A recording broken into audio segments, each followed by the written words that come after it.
How do you and the team prepare both mentally and physically on those really long away games like Crawley Town, when you're on the road for really long hours? Obviously, you guys haven't played Crawley Town yet. I think that's coming towards the end of November.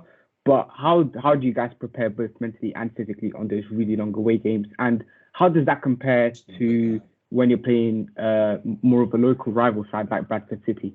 Okay, so for the long distance ones, we had one the other day that was 4.5 hours, and we try and break up the journey on the way down the day before, but prior to that, we'll have a meeting on the Thursday and give us a kind of a taster of the opposition through video analysis on the areas what we think we can exploit. So get the minds ticking over and topics of conversation for the way down. Obviously, we don't fly down anywhere. We're not Premier League standard, but long bus journeys.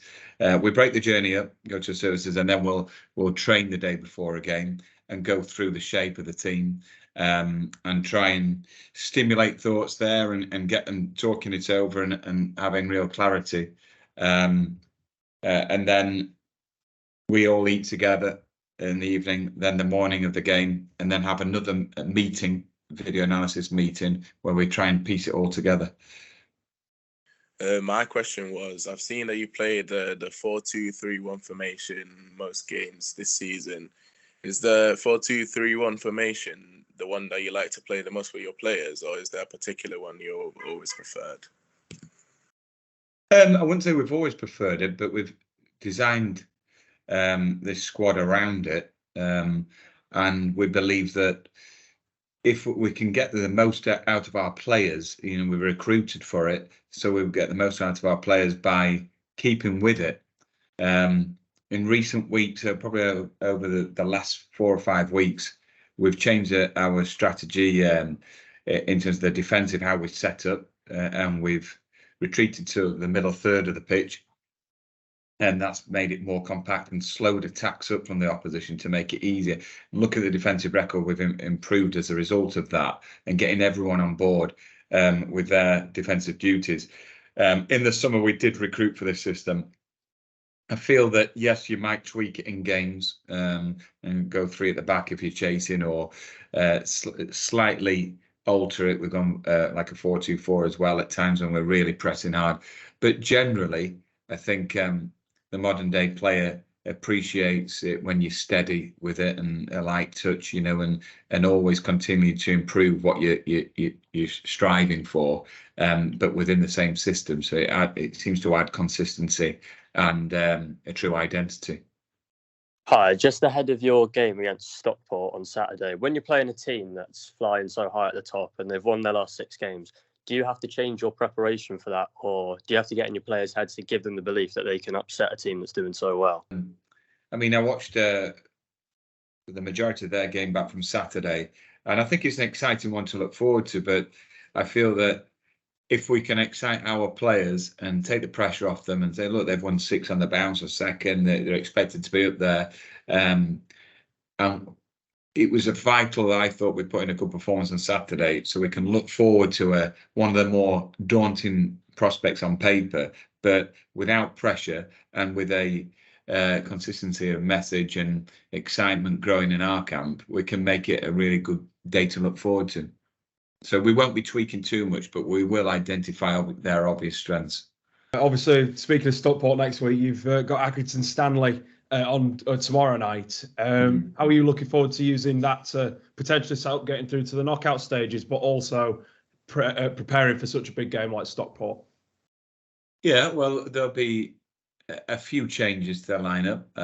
Lads that we think recognise, well, they're all important players, but lads who have played a lot of minutes recently will be having a little bit of respite. But we haven't underplayed, the importance of tomorrow, because we need to do well in that competition. It brings in revenue and carries on momentum and progression moving forwards. So we've emphasised the importance of another good performance, and we're trying to build a powerful performance mindset, so that that was good. We reflect on the video what was good and what could have been better though on Saturday, and then moving forwards, Accrington, we've given them a taster really on the video of what they're about, both strengths and weaknesses. But really certainly not undervaluing the importance of winning that game.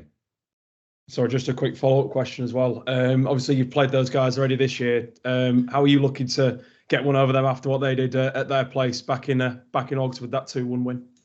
Yeah, well, it's more a case of doing it for ourselves and making sure that, we put it to bed mentally, because you don't want, a team suddenly to become a mental obstacle moving forwards. It was one under par first half that we were lousy in, but tactically we feel more solid, and the lads know more now from continually trying to grind away at it in training what we're about. They actually had a way of working where they split at the back from goal kicks, hit over the top of it, tried to suck you on, and then hit over the top. And they're pretty physical, and they got it up to the front too quite quickly. We're more aware of their strengths now, and hopefully we can nullify them. And you always have to bring energy though against Accrington, that's for sure. I just wanted to ask, how do you manage a squad where there are 2 games within a week? Are you prepared to rotate the squad more? Is there any specific tactics behind there so players don't get overtired? What is your whole thought process behind the whole thing?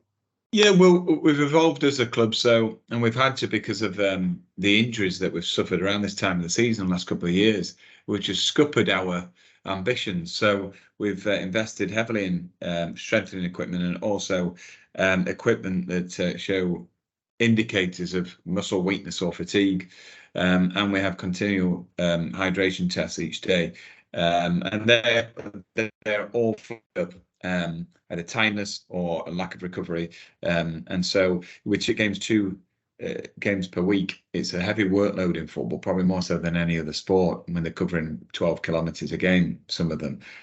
So we do rotate it, but hopefully the strengthening programs and the pre-ab, and also the proper warm downs, looking after each other in recovery sessions, enables us to churn them out as well. So some are more equipped to do that. Some are mentally more advanced in terms of and prepared to go the extra mile in terms of recovery, and get the right nutrition in. And it's a case of driving them, but not driving them into the ground, and trying to empower them so that they know what their own body needs. I've heard you speak a lot this season about your desire to boost creativity within the squad on the pitch, and how that's been sort of backed up by investments on the actual pitch surface and technologies, and especially with renewed optimism amongst the fans, with it being a record number of season tickets being sold. How difficult has it been to put these new implements into practice, and how do you think this will help in developing the club going forward? What the football progression through more creativity, is that what your main focus of this question is? Yeah, and maybe off the pitch as well. Well, off the pitch is a work in progress, and it just happens that it is a work in progress always, for most teams really, to keep evolving. And with the advancements in video technology, and everybody can see what everyone's about after about 10-15 games, so we've got to try and be more creative, create more space on the pitch. We're building from the back a lot more, so concentrating on the build stage football wise, of making the pitch bigger. And a big thing to do, you can direct that, but unless players free themselves up mentally and don't have that fear factor in the game, and that's how we behave off the pitch, and try and convey the messages with a bit more emotional intelligence than just absolutely ripping into them every time they give it away, then we're not going to evolve. But thankfully, I do think over the last few weeks, you can see that players want the ball more. They're happy. We conceded on Saturday and we gave the ball away in our own half, but we just didn't say a word about that.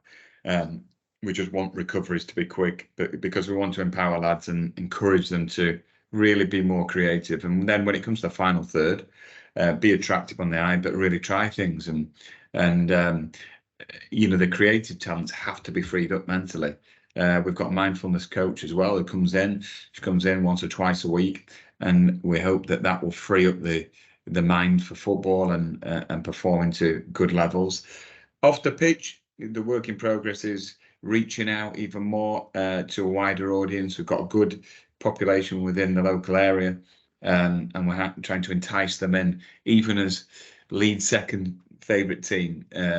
You know, we're actually bringing in a lot of families as well now. So the fathers and mothers of juniors around the area are bringing their families and kids to the games, and it's exciting that. And we try and all do selfies and handshakes and autographs after each home game, and it's quite unique that when win, lose or draw players are going across and spending time with young fans, because maybe if the next people who own the club and manage the club will benefit from that when these youngsters have grown up.